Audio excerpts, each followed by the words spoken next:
So this is the Sophie cabin by Tuin.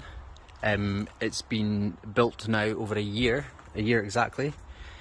It's 5.5 by 3.5 meters long.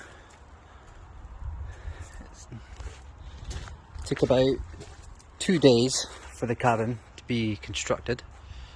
From start to finish, that was just myself and my father.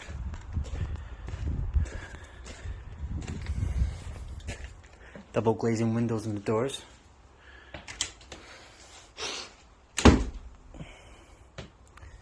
Doors can open.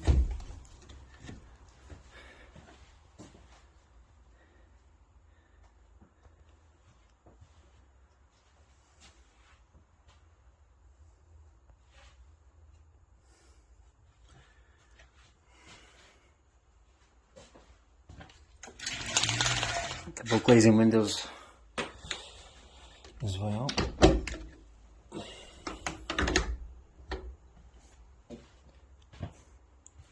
And with the bar, all the framing work was built with a pallet that the actual cabin arrived on as well. So there's no material wastage.